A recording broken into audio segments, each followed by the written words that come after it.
Great. Let's make sure to open up the file called sorting data, and if you have not yet downloaded the file from the resources section, please do that and then open the file once you have downloaded it. So let's get busy with sorting. So a lot of times you get data from either a database or report, and it's very common that you would need to sort the data to suit your needs in Excel. So let's look at our sorting data Excel spreadsheet.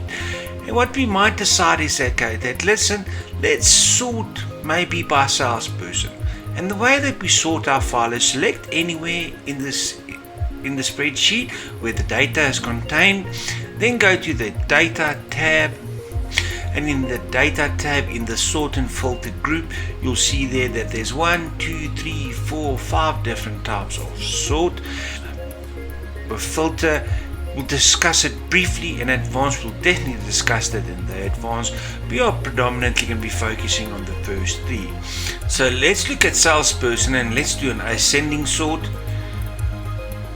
So I'm going to click anywhere and I'm just going to click it, and there you can see there now my salesperson is sorted by Anna. Alright, but everything else is jumbled up. Products are jumbled up. Yes, and the amounts are jumbled up, but in any case, don't worry about that. Let's Control Z to undo it, and let's go with Z to A, and now it's just a different way around. Let's go Control Z. So let's look at a more controlled type of a sort. So I'm going to go and hit the sort button within the data sort filter group, sort, and now we can sort by level. So let's say I want to sort by sales and make sure before we continue actually that this tick box here says my data has headers. Make sure that you tick that, my data is headed, and if your data does not have headers, then simply add headers. And my data has got headers.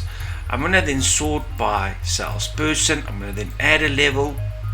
I'm going to then sort by, let's say, product, or let's rather say category, or let's say product. I'm going to then sort by category. Okay, and maybe add another level, and then finally let's sort by sales, and you can even then sort by quarter. Alright, let's just select quarter. And you know what, let's swap this product in this category. I did it on purpose. So let's click on category and then let's move that up one level, and let's decide that, you know what, let's forget about the quarter and let's just delete that level. Now if I click on sales, look what happens. So we've sorted by a salesperson. So let's go back in there. We sorted by a salesperson, then we sorted by category, all the categories, then we sorted by product, and then we sorted by sales. Alright, so this gives you a far more control on how you can actually then sort with your data.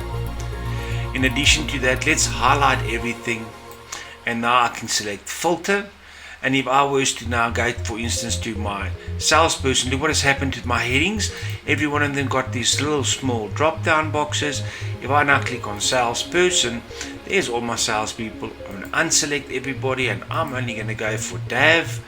And there I can see everything is now neatly sorted just for DAV. If I decide that, you know what I want to do with DAV, I only want to see grains and cereals for DAV. And there we go. I can even go one step further and say, okay, but I only want phyllo mix, and it will take it down and quickly filter data, large sets of data, to only get to the information that I really need.